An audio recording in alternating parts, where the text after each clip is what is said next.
زید ممبئی سے سوال پوچھتے ہیں کہ سیدی اعلیٰ حضرت رضی اللہ تعالی عنہ کی کتاب احکام شریعت میں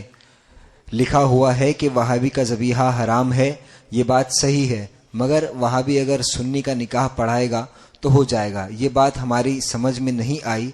اصلاح فرمائیں۔ ذبیحہ حرام ہے اور نکاح ہو جائے گا، یہ کیسے؟ اور لکھا ہوا ہے کہ اگر برہمن بھی نکاح پڑھائے گا تو ہو جائے گا، اس بات پر ہماری اصلاح فرمائیں، آپ کی مہربانی ہوگی۔ دیکھیے، ذبیحے کے لیے کوئی جانور جو ہے جب تک ذبح نہیں کیا جاتا، یعنی زکوٰۃ شرعی بسم اللہ اللہ اکبر پڑھ کے ذبح کرنا، اور ذبح کرنے والا مرتد نہ ہو۔ اگر مرتد ہے اور اس نے 10 مرتبہ بسم اللہ اللہ اکبر پڑھ کر کے ذبح کیا تب بھی اس کا ذبیحہ حلال نہیں ہے۔ یہ تو فقہ کی کتابوں میں موجود ہے کہ مسلمان بسم اللہ اللہ اکبر پڑھ کے ذبح کیا تو یہ زکوٰۃ شرعی ہے، حلال ہو جائے گا۔ اور اس کا موازنہ جو ہے وہ نکاح سے نہیں، کیونکہ نکاح میں جو ارکان ہیں وہ ایجاب اور قبول ہیں۔ ایجاب اور قبول،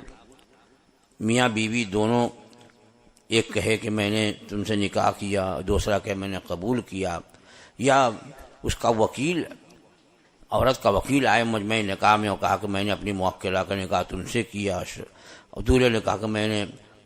قبول کیا، یہ ہے ارکان۔ اور وہ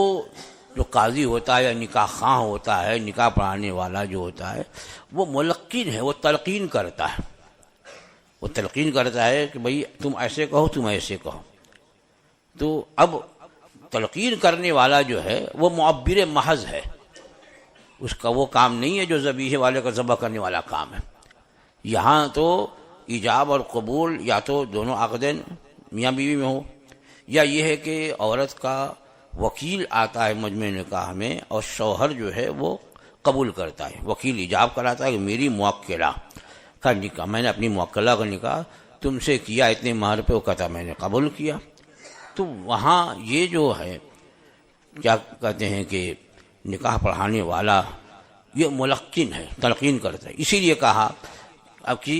اس کو یہ لوگ مومن نہ سمجھ لیں، کہا کہ اگر یہ جو معبر ہوتا ہے، اگر کوئی برہمن ہو، پنڈت ہو، اور وہ بھی آ کر کے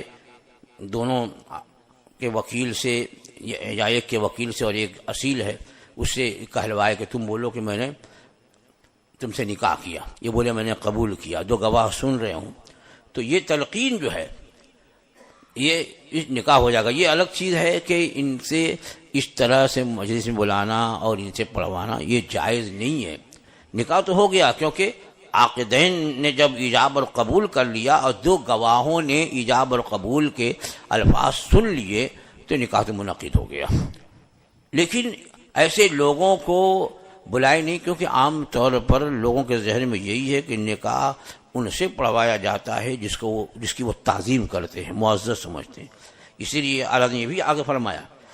کہ اس میں یہ بھی خطرہ ہے کہ کہیں ایسا نہ ہو کہ ایمان ہی چلا جائے، یعنی اگر وہ اس کی بدعقیدگی حد کفر کو پہنچی ہے اور اس نے اس کو لائق تعظیم اور مسلمان اور معزز سمجھا، بھائی ایسے ہی آدمی کو تو نکاح کر بلاتے ہیں نا،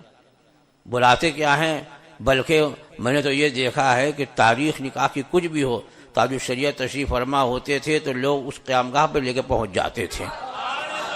کہ حضرت پڑھا دیں۔ تو یہ کیا ہے؟ یعنی جس کو آدمی معزز محترم سمجھتا ہے، لائق تعظیم، اس سے نکاح پڑھواتا ہے۔ تو وہیں تو اعلیٰ نے یہ بھی لکھا کہ بہت یہ نکاح ہونا کیا،